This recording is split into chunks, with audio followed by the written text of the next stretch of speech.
مسلمانوں کی ایک بستی سے ایک یہودی عالم کا گزر ہوا۔ اس عالم نے سوچا کیوں نہ ان بھولے بھالے مسلمانوں میں ان کے دین سے تعلق شک و شبہات پیدا کروں اور ان کے دل میں ان کے علماء کے متعلق بغض پیدا کر سکوں۔ جیسے ہی وہ اس بستی کی طرف بڑھا تو اسے ایک چرواہا نظر آیا جو بکریاں چرا رہا تھا، جسے دیکھ کر یہودی عالم نے اپنا اسن ہدف سمجھا۔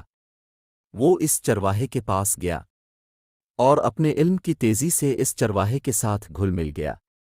اور پھر باتوں باتوں میں اس نے کہا کہ آپ کی مقدس کتاب قرآن پاک میں کافی آیات بار بار دہرائی گئی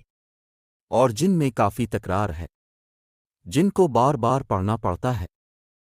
اگر ان آیات کو نکال دیا جائے تو قرآن اور بھی آسان ہو جائے گا اور پڑھنے میں آسانی ہوگی۔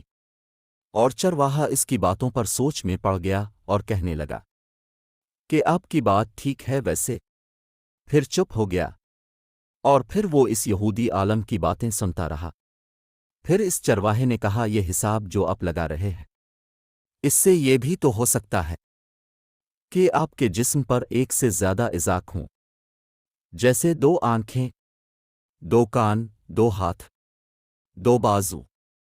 اور 2 ٹانگیں، تو ان میں سے ایک کاٹ دیا جائے تو آپ کا جسم ہلکا ہو جائے، جس سے آپ کو چلنے میں آسانی ہوگی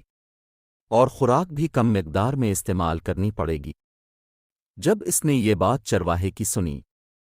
تو حیران ہو گیا اور وہاں سے چلتا بنا، اور سوچا کہ جن کے چرواہے کا یہ علم ہے تو ان کے بڑے علم والے دانشور کو کیسے بھٹکایا جا سکتا ہے۔ بے شک دین اسلام ایک مکمل ضابطہ حیات ہے اور ایک علم کا سمندر ہے کہ چرواہے کے پاس اتنا سا پانی تو موجود ہے یہودی کی آگ بجھا سکے۔